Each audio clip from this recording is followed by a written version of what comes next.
And now, your local forecast. Yeah.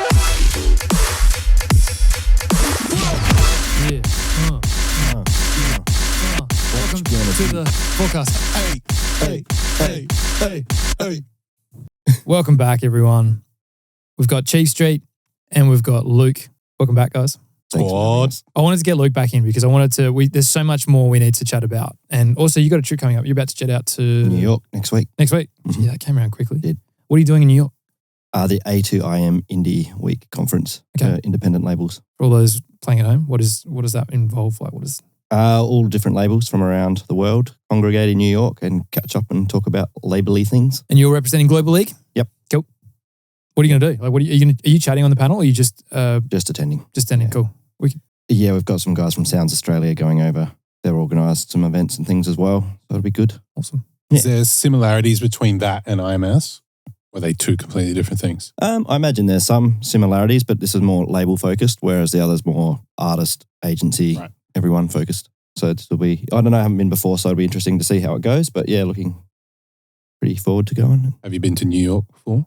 I have. Nick and I actually went in 2017. Yeah, we went to hang out with the guys at Splice. Oh, really? Yeah, I did a little showcase of Launchpad stuff and built a sample pack. For them? Yep, using just Splice sounds. Nick also had no idea he was doing a showcase that day. No idea. So luckily, just rocked had up. it in his backpack.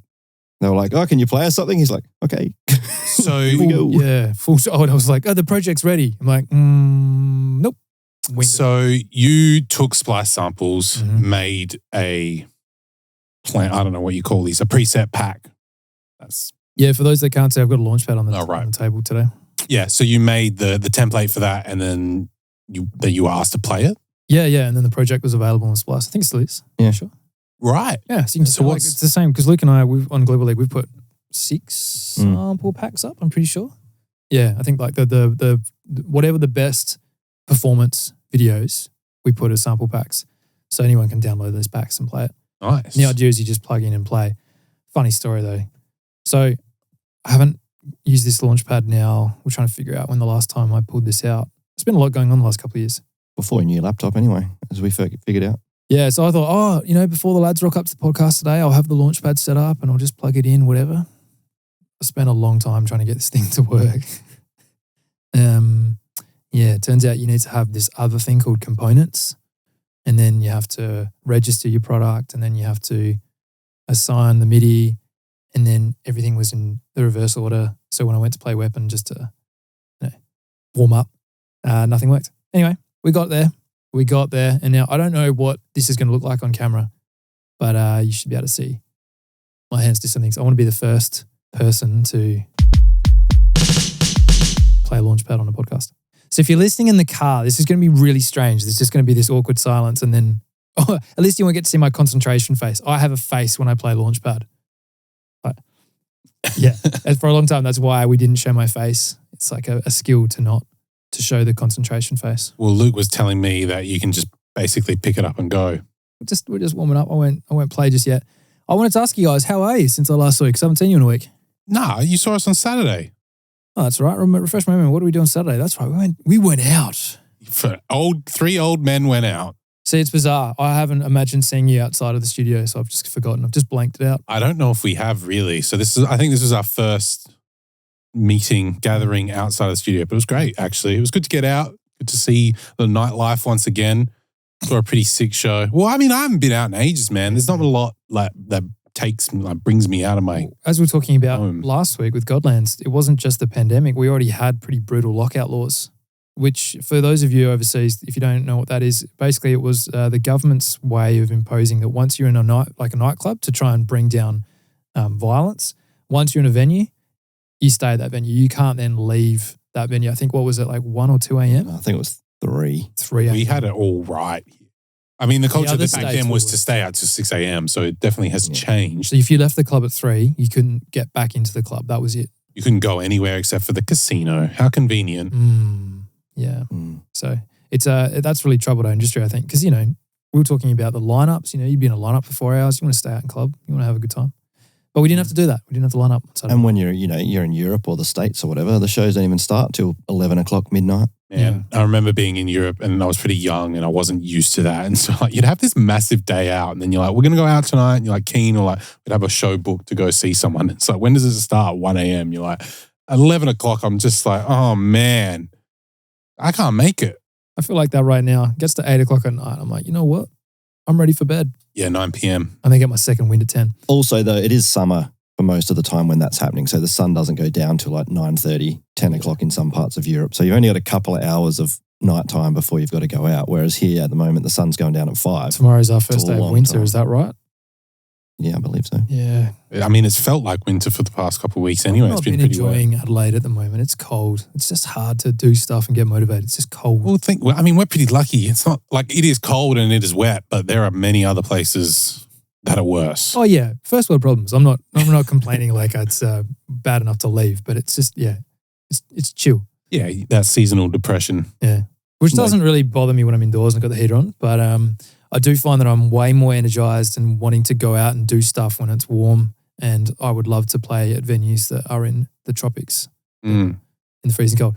All right, fun fact: I played a show in Norway years and years and years ago, and it was so cold, like it was freezing. There was a few there actually. Martin Garrix was there. Jay Hardway. Do you remember Jay Hardway? No. Do you remember Jay Hardway? Mm. Yeah. Who else? Kygo. And it was amazing. It was like a college event and they just brought in all these superstars and they wanted me to play the Launchpad. But it was so cold, I took my gloves off to play and I just could not get my fingers. There was just no dexterity. Yeah. And I get nervous as it is at the best of times before I play and I get pins and needles. But at least I've got the trigger memory. Like they work. I just can't feel them. On this particular occasion, I felt so bad. They had flown me all the way from Australia to Norway. I was only in there for the night. I went to play and I could do the session mode, play DJ, whatever. But when they were like, do the thing, I was like, I can't. I physically cannot. And I was trying everything to warm up my hands. I even drank. I don't normally drink on tour, but this was like, I'm wondering if this will like help vasodilation, whatever. Someone get me a red wine. And no. Anyway, I don't know how we got onto that, but I actually think it's fun that you've started talking about some of the Launchpad stuff because, you know, you've talked a lot about your career so far on the podcast, but you haven't talked a lot about your experiences with the YouTube channel and the Launchpad and setting things up and touring and the fun things. Because I did have a story planned for today because we talked about this off air and I thought it'd be really funny to talk about a show I played in India. Luke's looking at him and he's like, Yeah, you teased this to me on Saturday night. That's right. And I was like, no, don't tell me. Okay, so I want to talk about a story where I played a show and it was really interesting because just everything from start to finish was just, there was friction. I'll put it as politically correct and delicately as possible. There was friction. So to give context, I was playing the show for free. I was absolutely blown away at the opportunity to go to India, all expenses covered, which is fantastic. And it was to play at a basically like a tech fest. And the reason I want to talk about this story is that any booking agents out there that have had acts that are prima donnas, I want them to know you can throw me in the thick of it and I will figure out a way, Wow. even when it's like disaster zone. So I'll give you some context. I've flown, how many hours do you reckon, Luke, to get to India? It's not like 14 or something. No, that's just to Dubai and then you get Dubai. It depends which way you go. Yeah. Whichever if you go way I direct went to Delhi, it's about 14. And it wasn't direct. In fact, I don't even think it was Dubai. I think I went to Hong Kong and then had a pretty extensive layover and then landed. And then I think I landed the day before. So what I was told was we're going to go show you the site day off and we'll do warm up, whatever. Fantastic. I'm in the lobby ready at the time. They said, we're going to pick you up. No one. I said, where are you? We're on our way. Okay, no stress. Sit in the lobby, whatever. I'm not joking. It was hours before I got picked up. At this point, I'm a bit of a control freak, right? At the best of times. So I'm like, where are they? Was I meant to be there? Have I missed the warm up, whatever? They're there. They're all cool. They pick me up. We get to the venue. I thought we were going to go straight to stage. They're like, the stage actually hasn't been built yet. So we're just going to go hang out at this college and get some food. I'm like, all right, that sounds cool. Like, I'm pretty laid back. Let's just hang out, whatever. They're like, stage hasn't been built. You've got two options. We can take you back to your hotel and we'll bring you back and we can do a sound check later, or you can stay here. I'm like, I think it's better that we stay here. I've got a Launchpad. I've got a laptop to set up. I haven't seen the decks. I haven't seen any of the gear. And I always like to test everything so, I can give my best. Anyway, I get put in this almost like a college accommodation by myself, and I'm just like, something to do. So I'm probably just in Ableton trying to rehearse my set, whatever. And hours go by, and then someone comes and like, look, we can't do any more for you today. We'll take you back to the hotel, and at least that way you can rest, and we'll bring you back for your show tonight. Oh boy. All right, let's do that. So we travel. By the way, it's not a short distance from hotel to venue. It's like an hour's trip. So they take me all the way back to the hotel, which was right by the airport. And I get back and I'm like, well, that was a waste of a day. Not very well rested, freaking out about the show. Anyway, they come back later, late again. Like, we'll pick you up this time, late. Pick me up. They're rushing me to the event now, freaking out. And the stage is still not built. So I'm in this like green room with these other artists, and they're sort of having a bit of a giggle about it now. Like, the others haven't done sound check and anything. Like, there's this guy that's playing a laser harp. So basically it shoots lasers. Yeah, it was really cool festival. Like, really, really cool. And he has these gloves and basically puts his hand out and he plays. And he was playing before me. And the guy's like, look, you've all got an hour set, but because we're starting late, because it's taken us a while to get the stage set up, are you guys happy to pull your set times down? And we're like looking at each other, like, okay, we've got to do what we've got to do, right? Like, the event can't go past midnight. This is a college campus, like, that's it. All right, no worries. Didn't know at the time either that Danny Villa was the headline for this show. So I think I was playing before him. So there's Laser Harp guy, which I've forgotten his name, then there's me, and then there's Danny Villa. So Laser Harp guy gets up there. Nothing's working. Yeah. Like, lasers shooting, but no sound. Like, poor guy, because he hasn't done sound check either. Yeah. And then it starts to work and the crowd's like, woohoo! And he's playing like some Swedish House Mafia and he's playing his solo. All the power in the entire venue goes out. This poor guy. I'm like yelling at him from the side of the stage, like, all good, man? Like, having just there, power comes back on. He starts his set again, starts playing. And then you can just tell, like, he's looking at his crew and it's like, this isn't working. And he's just trying to get through it. And it eventually just starts DJing, whatever. And he gets through his set. But he comes off and he sort of like taps me on the back and he's like, your turn. Yeah. I get up there. On my technical rider, all DJs have a technical rider, it said CDJ 2000s with or the equivalent of or whatever, and a 900 mix or whatever. And I think this was just before they brought out 3000s. We get up there and I say, wait, I get up there. And it wasn't 2000s, or it wasn't the NX or the Nexus. It was something different. Now that's fine. The only problem was that my laptop didn't have the USB interface that would communicate with the mixer. So I have laptop, mixer, Launchpad, decks. So I plug in, the MC's like, and welcome all the way from Australia, M4 Sonic, are you ready? And I've got an Ableton orange media face missing. Right? No. I'm looking at Harp, dude, down like Laser Harp, and he's like, your turn. Oh, no. I'm on this like prepaid SIM, right? And so my mind goes to, there's no Wi-Fi. I need to download a driver. I'm going to see if I can hotspot my laptop. So I'm crouched behind the decks, behind the stage. There's 10,000 people there. The MC is G'ing them up ready for me to start. And I am downloading, like way over my data plan, a driver from Pioneer's website so that I can get my laptop to communicate with the interface. And this is like, again, steep learning curve. Have a backup USB.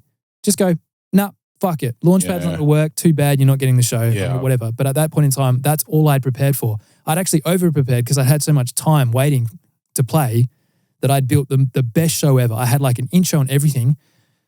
Anyway, this MC has the audacity to be like, M4 Sonic, where are you? I'm like, I need 2 more minutes. I'm telling my host I need 2 more minutes. And she's like, okay, but you got to start playing. Time's running out. Anyway, it works. I get the sound. I start my intro. Crowd goes wild. I'm like, oh my God, yes. But I feel so physically sick. Yeah. And I'm so tense that I just didn't bring my A game. Like, I just didn't feel like me. Anyway, it takes me about 20 minutes to get into a set. Anyway, right? You feel it. Like, yeah, it does. You know, to learn the crowd, to understand what you want to play next, to build up to it. And what I do is I have a journey of my set and I build up to playing my solos, like the weapon solos and all that sort of stuff. And I get 20 minutes in and I'm about to bring out weapon and I get a tap on the shoulder. Your time's up. Danny Avila needs to play now. Right. Broke How long has it been at that point? 20 minutes into my set. What? It was because of all the power outages and stuff. Power all the time. outages, Just stage everything not got being built, done. whatever. Yeah. They're like, by midnight, you know the rules, by midnight, like we have to close the stage. And so were they favouring Danny to give him a full hour or something? 100%. Yeah. And out of respect to him, out of respect to the event organisers, You just out of stopped. to complete disrespect to myself, I was like, okay. So I'm like, okay, guys, this is my last song. I skipped through all the tracks that I was ready to play and all my solos, and I just went to my closing track, which is a really easy track to mix out of because essentially it just goes into nothing, a big hum. Yeah. It's just like for any DJ that's a support act, it's really good not to go full throttle before the headline and to actually taper back. So I tried to taper back as much as possible and then hand over. Anyway, Danny comes up on stage. Unfortunately, I met him that night before the greenery. Really, really great guy. Like, I was like, good luck, bro, by the way. Deck 3 doesn't work or something. Oh, the best news you can get before starting a set. He killed it, man. He played a great show. The interesting thing was by midnight, I'm like, okay, he's got to get off stage. Nah, played for like 2 hours. What? Yeah, played a full show. That sounds like a nightmare. So Laser Harp guy and I are just backstage and we're just like, wow, interesting. Yeah. And so I refuse to do these shows if I don't have other shows built around it or like contingency plans to play small venues or anything like that. Yeah. And it's not because I'm a prima donna. It's just like, look, if I'm going to leave my family and do this for free and be away. I mean, ultimately for one night, it took me 3 or 4 days of transit. Yeah. You know? To do that for free is a massive commitment. Yeah. Like the opportunity to go there and whatever is At the end of great, the but day, like you're in and out. These are college students organizing shows. It's not.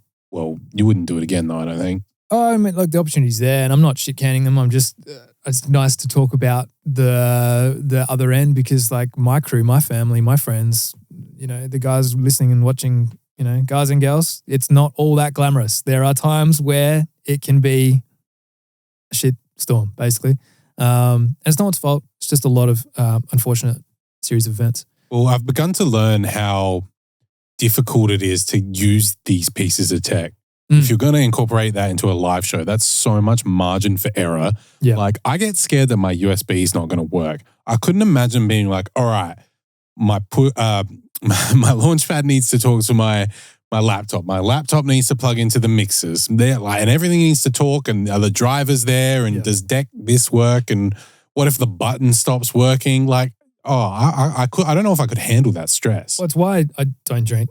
I mean, I'm not a big drinker anyway, honestly. But it's why even when I've got crew traveling with me, it's they need to be as educated as me, if not more educated as to how all the equipment works so that you can do that. The problem is that when there's no monetary exchange, you don't have the luxury of crew, therefore it's on you. And so things can happen. I mean, ultimately, the DJ just needs to, or the artist or whatever, just needs to perform. And so that's why you have a tour manager. You have someone there that's doing all the logistics and figuring out where you're going to eat, where you're going to sleep, how you're going to get transport, all that sort of stuff. When it's left up to the artist, it does add another tier of complexity. And so that when the three of us go on the road, you really need to have that all sorted and you need to have backup plans. Yeah. So now the backup plan is what? You would have a USB with all your songs, and if everything just goes to shit, you just go, you know what? I'm a DJ. Yeah, look, depending on the type of show too, I think I've done enough DJ sets now that, you know, I've got the USB with the show built in it and or multiple shows built into that USB, and I am versatile. I can do that now. But originally there was something to be said for the fact that I'd gone against all DJs saying that you glorified button pushes, you put your hands in the air, like, let me show you how it's done. And I made it so painstakingly fucking difficult that it bit me in the ass. But I did it. Yeah. Like every fucking time I did it. There was only one show that I couldn't, and that was Ultra Miami. We went across to do a showcase for Ultra Records at a pool party, and I took all this gear, and it just, for whatever reason, just had a complete meltdown and wouldn't work. But it was a pool party, and it was like, too hard. Just don't worry about it. Let's just hang out. That's the only time I've been a no-show. That's my story. I mean, it sounds like probably my worst nightmare in a way. Like, I couldn't imagine seeing the orange bar of death at the bottom of Ableton there and being like, I get nervous in the studio when that, like, I get a little bit of trouble or something. I couldn't imagine hiding behind the decks. Do you know what I will say about Nick? Is he is this is probably not the last time that will happen, and it's probably not the first time that's happened. Obviously, that particular time was very time sensitive and poor timing and no data and, all of that stuff. But he is really bloody good at just figuring stuff out. Yeah. There's been a number of times where you've just been like, oh, everything's broken, and you've got like 3 minutes to figure it out. And you managed to figure it out. I don't know why, but one of our interfaces in the studio was like malfunctioning hard before a session. Yeah, I reckon I was here too. We were on the phone to them and everything. Yeah, sometimes you just need to pull that extra mile to just get into the headspace, be like, okay, this is all falling to shit, but we can fix it. Yeah. But yeah, I think that's part of the reason, and I understand why DJs are DJs. It's all about preparation, and then when you get to a venue, it doesn't matter what type of whether it's Pioneer or Denon or whatever, you can play, and it doesn't need to be the top tier 3000. It can be anything. You whack your stick in and you play. Yeah. Well, how does that thing work then? Or It almost didn't look like it was going to play. well, it was flashing for a little bit, wasn't it? So Fred again's getting a lot of attention. Yeah. He does like a loop / finger drumming / I don't do loops. queuing combo. Yeah, I don't do loops. I do one shot. So Everything on there is a one shot, basically. yeah, okay. So for those not watching, this is going to sound pretty. For those not watching, come and watch. Come and watch on YouTube. And then it stops. Yeah. So that's the weapon sample that everybody loves, and that's originally a Skrillex sample. Weekends is the track. Thank you, Weekends, but it's pitched up. Yeah. Yeah. So I started with that, and then I had some chords. So where are they chopped from? I mean, I could probably tell you. You don't have, yeah. I'm just. Well, the thing about So are a lot of these samples chopped from pre-existing popular songs? they are, and then I've renamed them all, and then I've consolidated, and then I've processed them and frozen them down. So they're not called the track titles that I took Yeah, from. no. This one is called A3. Okay. Right? Like Cool. I've messed with that. And anybody that's downloaded the sample packs will know that they're called that for a reason. Yeah, makes They sense. were alphabetically and systemized in order so that if ever I had trouble, I could piece them back onto the grid. Because you've got 64 pads. Yeah. I've got weapon sample 1, 2, 3, 4. Where did they go? Yeah, right. A5, bang. So it's like a chessboard almost. Yeah, the weird thing about the Launchpad is I don't look at it as a grid. I look at it as where does my hand sit. So I just played 3 buttons. You know what? Let me give me this other one so I can just you want to visualize a bit what you're talking about. Yeah. So we're looking at 2 different models of Launchpad. This is the Launchpad Pro Mark III, and I think that is the Launchpad Pro, the first Launchpad Pro. So I'm pretty sure, I could be wrong, it might be the Mark II. But yeah, basically how it works, if you were to look at a chessboard, you break it down into smaller sections. So I've got my percussive set. What? Bottom left. Yeah, I've got 3 kicks. Only use one. Okay. Well, only ever used one. And then a snare. Whoa, fair bit of reverb on that one. One thing I couldn't do on the original Launchpad is its buttons would press in, like they physically went in and out. But this is a touchpad. And I actually find it harder to use this than the other one. I can see there's a lot of bounce. Well, that other Launchpad you're holding also has, that's all touch sensitive, I'm pretty sure. They don't press in. Yeah. Where there was a click. Yeah. And that's better, right? For you. Well, I guess like if you ask Sean Asabi with his MIDI fighter, there's a clickiness and there's no stickiness to that. Like the friction on a MIDI fighter is so little that you can play very, very quickly. Mm-hmm. And there's a kind of, it feels different. With the original Launchpad, the buttons would press in and there's like a time in which that happens and comes back. So the play style was suited more to like dubstep or trap or, do you see what I'm saying? Like with this, because it's so touch friendly, you can play different styles of music, and 2, you make way more mistakes. Right. Yeah. Because if you slip, yeah. The other thing that I keep doing, you wouldn't want to have big sausage fingers. For the hardware engineers watching or listening, there are mode selection tools down the bottom, and I keep hitting them with the bottom of my palm, which then while playing changes the mode. And It's I'm awesome. sure there's a way for me to change that, but life's hard enough and I don't have the energy to figure it out. So for all the different projects, is it always drums, bottom left? Yeah. When I started using a Launchpad, I was using my right hand predominantly to launch clips and loops like you would on a CDJ. You hit the cue button and launch it, right? Same thing. And then in order to use two hands, my left hand, which is always responsible for bass clef, was never as dexterous. Is that the right word? Dexterous. Yeah. Mm-hmm. Dexterity in my left hand was not equal to my right. Even though I did classical training and did scales, I was a pianist for 10 years. It's funny, I play a grand piano now and I'm like, whoa, the muscles in my hands just aren't there anymore. Like I'm so used to the keys, which are pretty easy to play, like the keyboards. So left hand was responsible for quite a slower movement. So I'm going to play the kick drum with my thumb and a hi-hat with my pinky, and they bounce off the pad. Like they're just bouncing. So it's more of like an arm movement than an actual pressing of a button. And then a pivot. I'm making lots of mistakes. Yeah, there you go. That sound is in the way. But because of a pivot, easier to keep time. One thing I can't do, I can't talk or sing and play an instrument at the same time. Anybody that can pick up a guitar or play piano and sing, their brain is incredible. The pathways in that to be able to do something simultaneously, I cannot. Nick's a really good singer when he's not playing the piano, by the way. Unreal. Opera. Be in the booth. Skitty pop rap. Yeah. So the hardest thing when I used to showcase, because I used to travel a lot and showcase what I do on Launchpad, I'd be this. I'd be like, okay, let me show. Yeah. Stop talking, play. And then That's fair enough, though. I mean, it's hard to do that type of multitasking, and that's very complex stuff. I'm not surprised your brain power needs to be concentrated on that. Yeah. And then that's the problem. That even now I'm like, the less I think about it, the easier it is, because I remember there's two projects to Weapon. So there's that's the one everybody remembers. Yeah. But there's actually another one.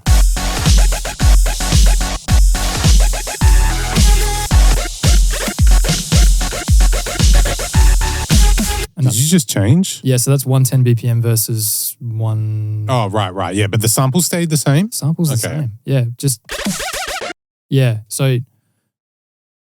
Yeah, and then in the live show, this is where it got really tricky. I'd have two launch pads. So I'd always start with Weapon. Weapon was like the throwdown track. And then I would go into Virus, and Virus was two launch pads. And I would have to load up a different sequence in Ableton. So different mapping and whatever. And this is why I don't rely on looking at a grid. In a nightclub or at a festival, especially when you've got lights firing in your face or there's no lights at all and you can't see anything, and you've just got these LEDs, static, you've just got to remember what it sounds like and how it sounds and just try and play it in your head. Mm-hmm. I don't know if you're like that when you play guitar. Do you just play the sound in your head, or at least? I don't know. Guitar just is the muscle memory for me.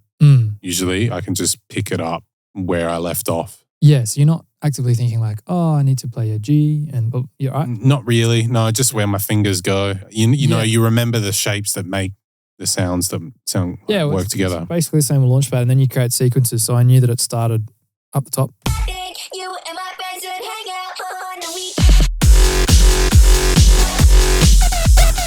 See, I'm making so many more mistakes on this. Okay. Can you just quickly do left hand solo and then right hand solo? Just that's left and then right.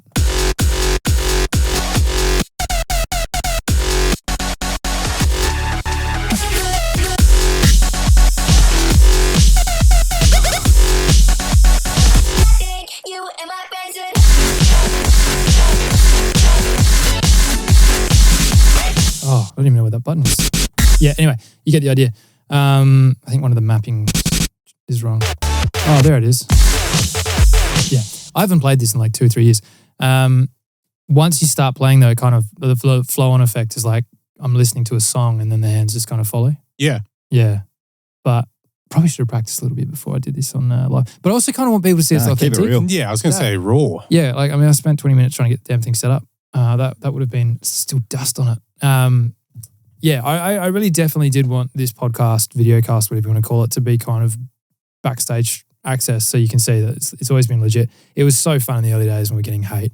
When I say we, like me and whoever else was part of the crew at the time. What, just like pre-recorded? Pre-recorded, it's fake, you know, like... His hands are not even hitting the buttons at the right time. And then what was worse is that there's no metronome playing in my ear. We did try that for a bit where I had like techies that would help me with a click. So I'd try and stay in time. Because I can imagine that might be a hindrance, right? Well, Because there's a bit of free... Yeah, there's a lot of freedom in that movement. I don't know if you could keep it to a click. No.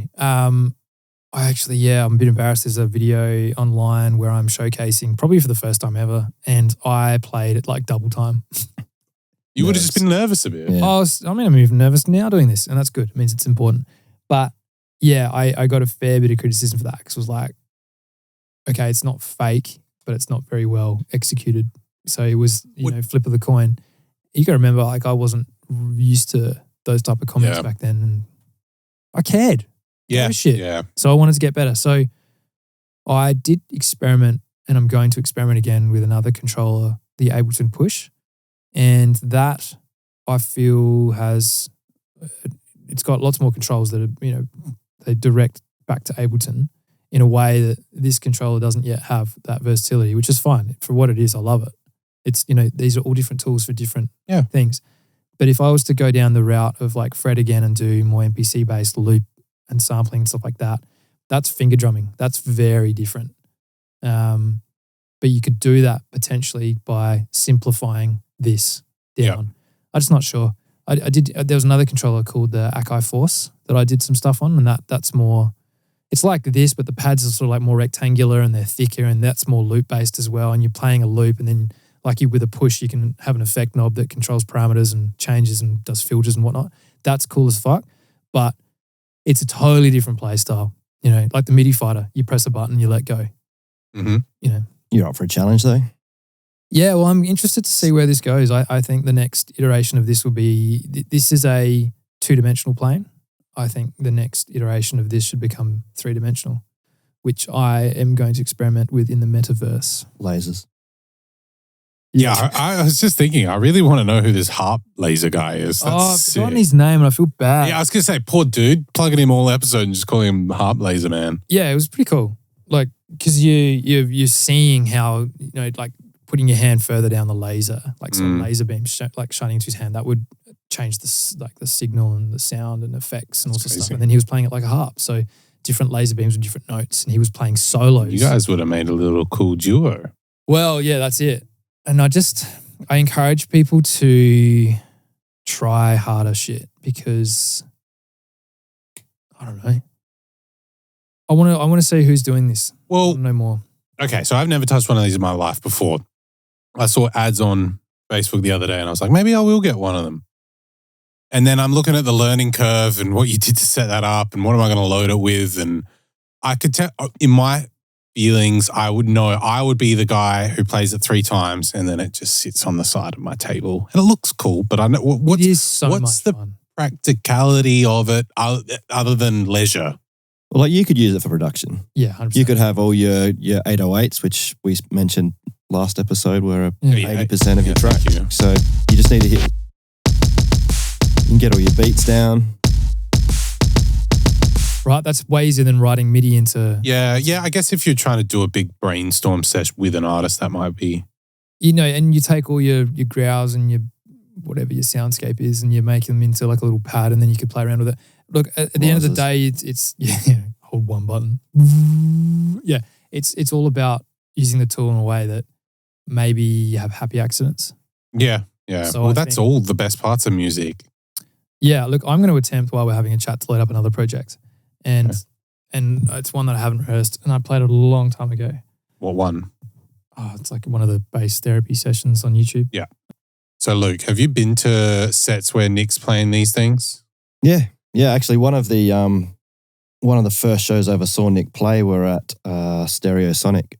Not long after we met at EMC that year, I think it was the following year. He played in Adelaide at Stereos and played Weapon live.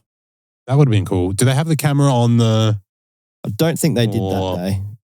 I feel like Nick's actually mentioned before that when he has the camera on his hands, everyone just stops dancing and stares at the screen. It's too distracting. Like, you'd want a bit of like a cut between it. Like you'd want to see him pressing the thing so people get get what he's doing and that he's not just hitting a button. But also I could see, it is. Well, that was it. The pitch was originally that, when we'd play at venues, the venue had to have some sort of super screen behind the console. Yeah. And then from there, we could showcase what I was doing. So I used GoPros, like the very early model GoPros. And we'd have multiple angles. And what was great is we'd have someone on a switcher and they could switch between the angles of the GoPro to show that it was live. I think having like a grittier camera wouldn't be a bad thing. It doesn't have to be this super GoPros crystal clear. Yeah, the GoPros now are so good. So it would be mint quality I anyway. wouldn't mind experimenting again. It's always fun when your main hard drive's like file location missing. I was going to say, do you have the audio driver installed for this one? You're going to get caught. I don't know. We'll find out. The audience get your phone begging for you. I see. Yeah, media file's missing. Yeah, I was just going to say, I see the orange bar of death. All right. Hey, you guys chat amongst yourself while I fix this folder. Luke. Cut out a big long pause of silence while we all sit here and look at each other. What did you think of the show on Saturday? So for those who want to know what we did, we went to, some people might not, skip these next 15 seconds. We went to Fat Controller to see our good friends and someone who was quite close with you and the label previously, VOE. Yeah, VOE was our first artist to hit 1 million streams on Spotify on Global League.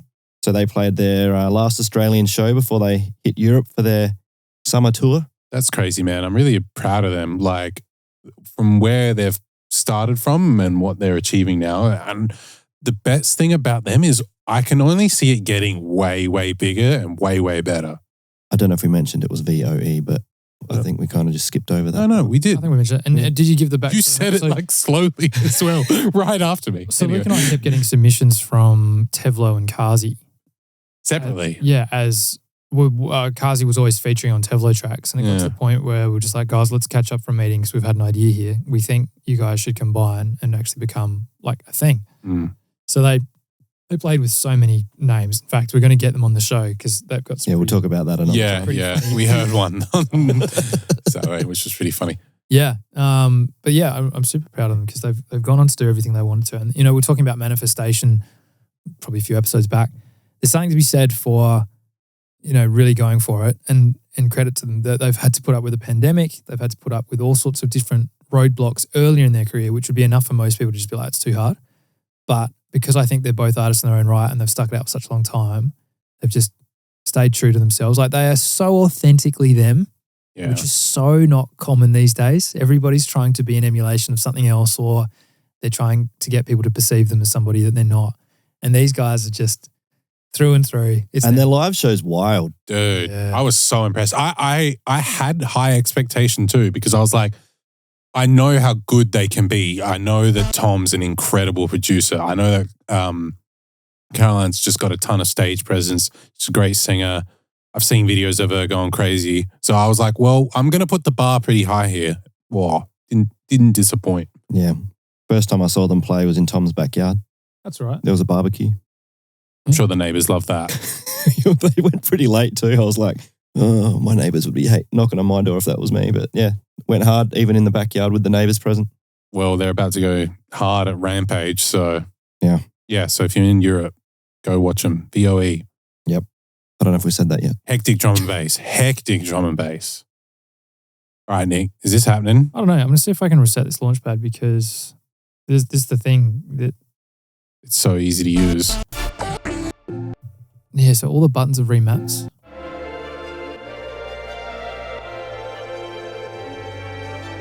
Isn't that nice? But that's not where the buttons are meant to be. They're meant to be up here.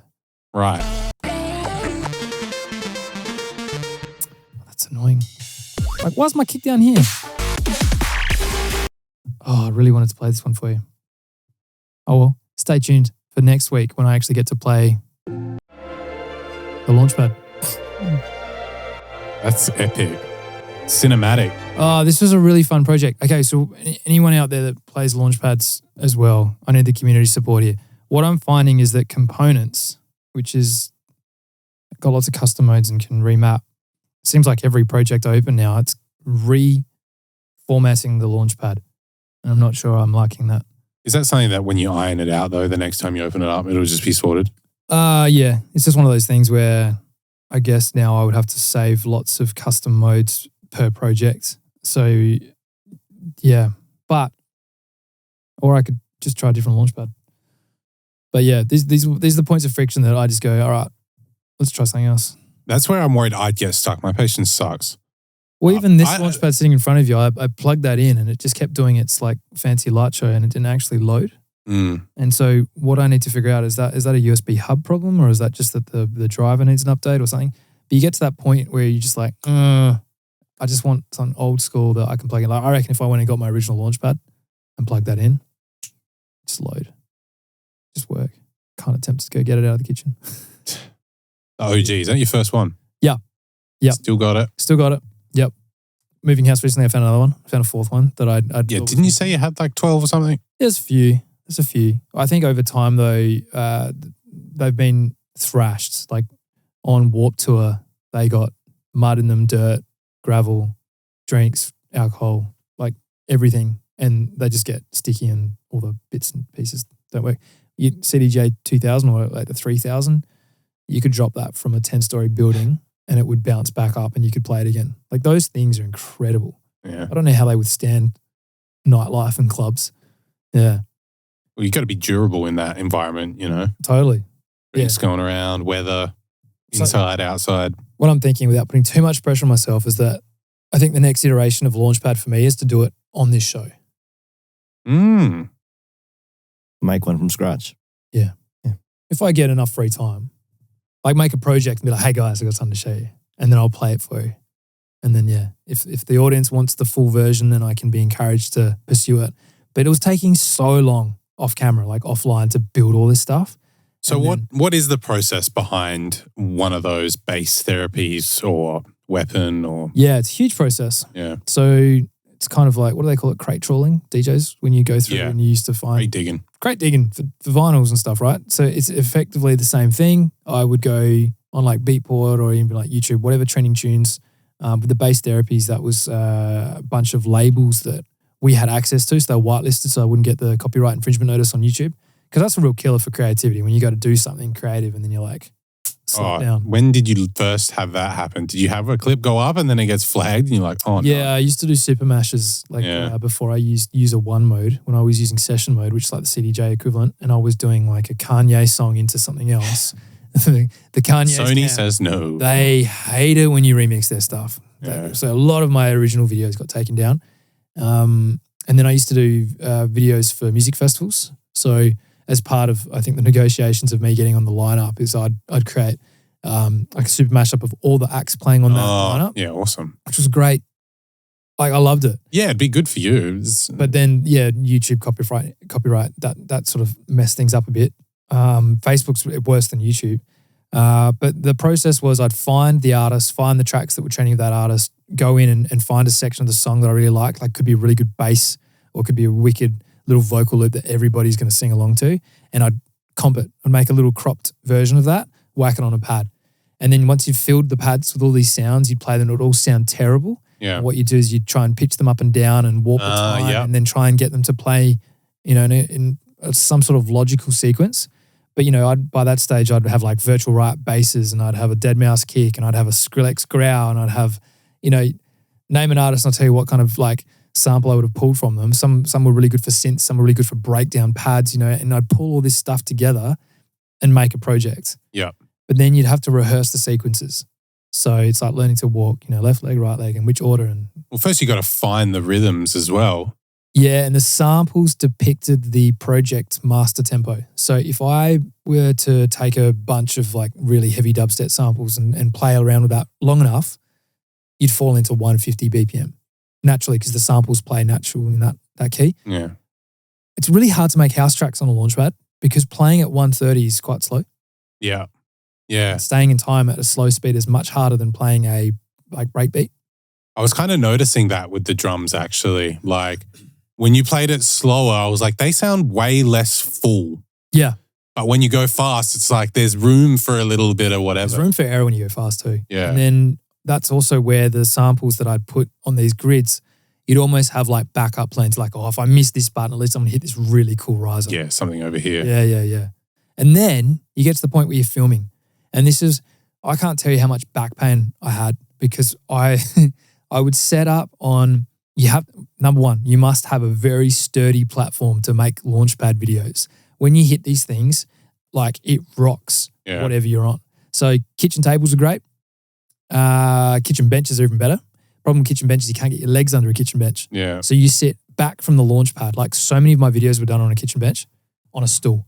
So I'm on a high stool, crouching over a Launchpad with a camera the opposite side facing me on an angle, and I'm reaching over like this. I kid you not, for 8 hours. No. It used to take 8 hours for my OCD perfectionism to be like, that take I think I was good, just about to but say. I reckon I could do it better. We one taking this? Yeah, I really wanted to do it in one take, which no one on TikTok would care because I think they like the bite-sized little... I was going to say, for 3.5 minutes, you can't make that many mistakes. It was very different. Yeah, it was a 6 different years ago. time. Yeah. So nowadays, I think what I'm probably going to do, and it just... I don't want to do it for the wrong reasons, but if I could make a quick little mash for you guys here, and I play for 15 seconds, which I think is probably long enough. 30 seconds is probably pushing it. I think that's a really good content piece for TikTok. If you made it so it was short enough so it almost looped as well, then there's nothing wrong with that. Yeah. Well, I think Weapon, the original, was too long. When I go back and look at it, I think it's over 4 minutes. I'm like, it's dragging on. Songs are not 4 minutes anymore, that's for sure. No, unless it's got a really good progression where I was just repeating for the sake of repeating. Yeah. Like, let's do a third chorus. Where bridges are rare in EDM, you know? Which is sad because I find bridges really easy to mix a new track into. Bridges used to be like my favorite part of like listening to metal or something or, you know, not EDM. A bridge would come in and be like, usually they could get real creative, a bit more like melodic. All right, put this one to the audience. I don't know if it's the same in your countries or hometowns, but I found here in Adelaide when I was going out the last 2, 3, 4 years, like don't worry about the pandemic, I was finding the play style was like 30 seconds drop mixed into a rise build of another song, another 30 seconds drop build into another rise, into another drop, into a breakdown, repeat. And I found that formula to be very annoying. Yeah, I don't think the drops can keep overlaying each other that much. That helps. That only hits hard a few times in a set, in my opinion. Well, there was no hierarchy to the set. It was just banger after banger after banger after banger after banger. Yeah, it depends what genre you're in, obviously. Ed Sheeran vocal, banger, banger. Katy Perry, banger, banger. Like, yeah. We've talked before how the crowd here is quite young though, and they just, they're having a good time. They just want to go out and wave their arms in the air. They're not, music aficionado. If you go to a house gig or something, like even at the Fringe, there was some house shows and the crowd was a lot older. The songs were playing for a lot longer and everyone was vibing along. More patient. It does happen. It just doesn't happen in certain places that run every weekend. Yeah. How do you keep the energy up in a bass set? Me? Yeah. I plan my sets quite a lot. I definitely leave pockets for whatever I feel like. But, I was saying to Godlands last week that I do get a bit anxious about sets and that because I don't do it that much. So I do like to be prepared with everything in my life, but as well as sets. And then I also, because I transition through, you'll find probably a lot of different types of music I touch in a set. So I will play 120 to 120, 120 to 130, 130 to 140, 140 to 150. So it usually lines up all right. But then there's also some tracks that I like to play that are the drum and bass, and then they go a bit faster to that 90 BPM where it's halftime.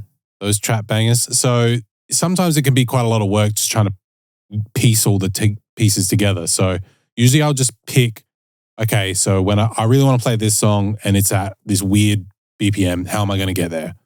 And so I'll plan all those parts and then I can DJing anywhere between 130 and 150 to 160 is a piece of cake. Do you build up? So I start my sets at 128 and then obviously move up to 130, 135 and then I go up to 150. I've gone to 170.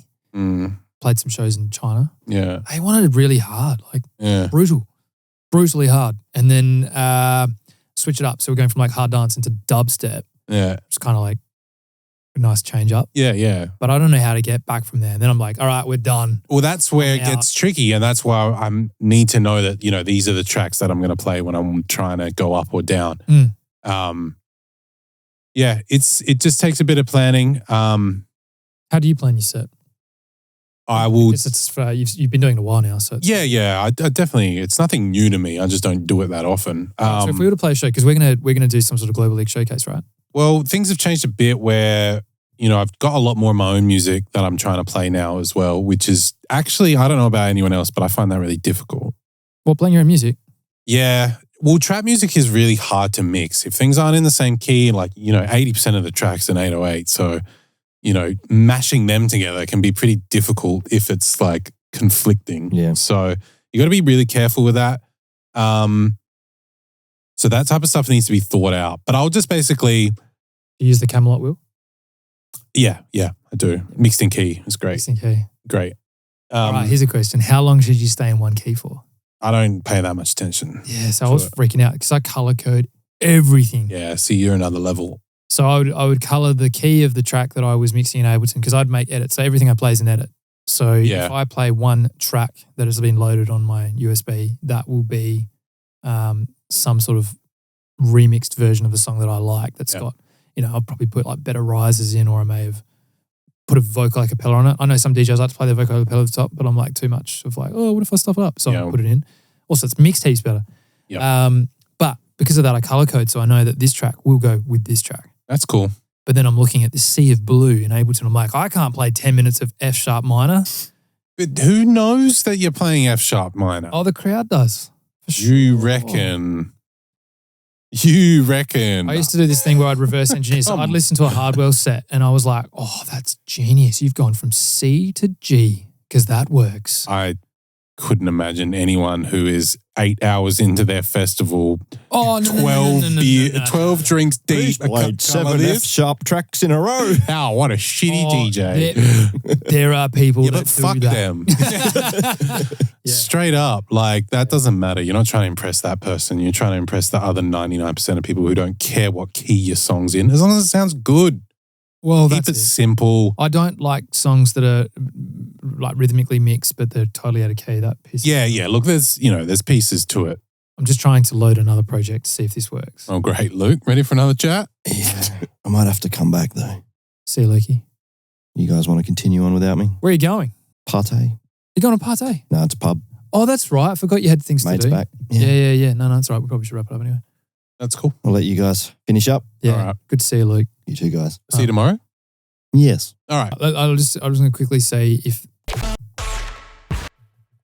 it's not going to work. That's fine. We're going to come back in a few weeks and you can actually get it ready. Yeah, well, that's fine. We'll, tease the listeners with something like that. Yeah, I just got to get more prepared.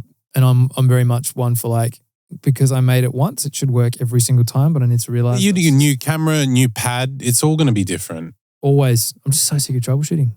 Yeah, I think, No, that's just, that is what running a studio is. Like how many sessions have we had where we're like, that interface is just not working today. Yeah, that was not a good one. I remember that. That was not a good day.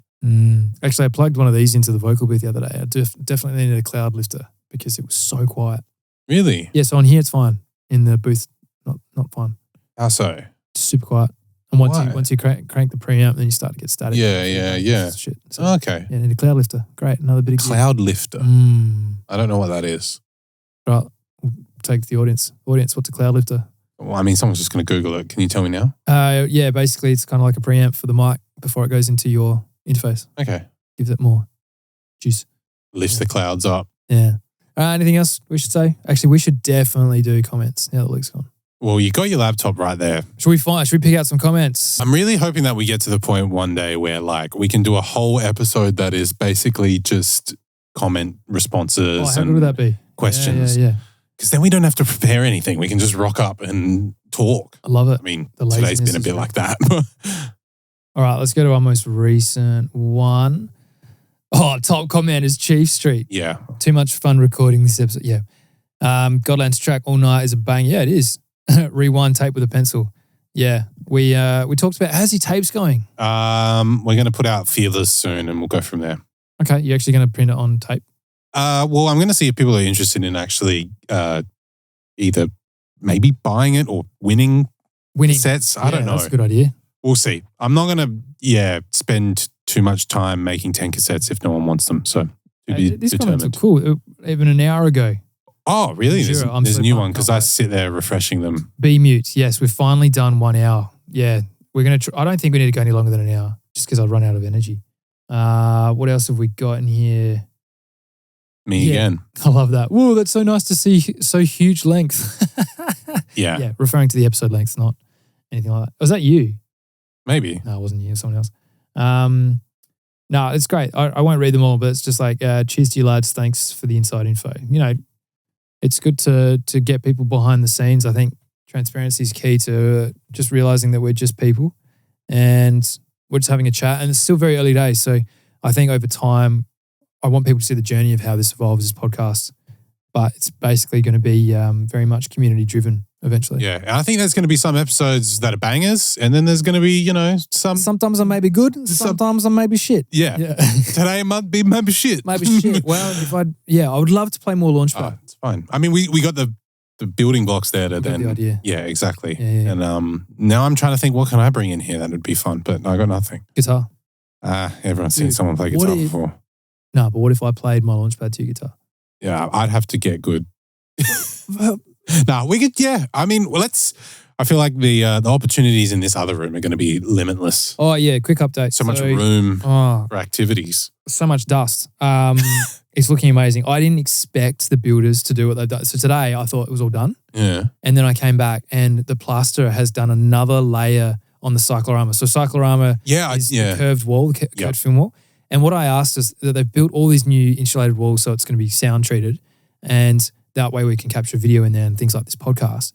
I said to the builders, shout out Alex if you're listening, I was like, is there any way you could just sand the cyc? Because, you know, during the construction process, there's some cracks that have appeared and whatever. Yeah, it happens. It's so easy to step on the cyclorama.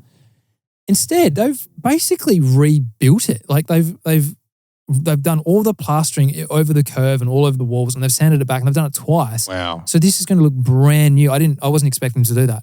So not only is the entire film studio brand new, but the cyclorama is also brand new as well. Mate. So the hope is that they'll come back to the final sand and then we can clean it all up, start painting it. Then what we need to do is we've killed all the noise from outside. So it's like a sound shell. Now we need to kill all the noise inside. So like curtains, like what we've done in here. Yeah. Some soft furnishings. And then you guys are going to see the evolution of this podcast, which is essentially going to become a TV show. Big things ahead. Big things ahead. More guests, better challenges. Like we're going to have challenges in the show. Yeah. Like I've thought of some bad ones. Do you remember the Nickelodeon slime buckets and shit? Yeah. I've thought of some things to do, but I don't even want to suggest them because I don't want to do them and I'm not going to. Okay. So, we'll talk about this off air. Yeah, for sure. All right. Thanks for tuning in, guys. Bit of a different one today. Lots of troubleshooting and, you know, good for you to hear that not all shows are just creme de la creme. Sometimes they may be good. Sometimes I may be shit. Until next time. Bye.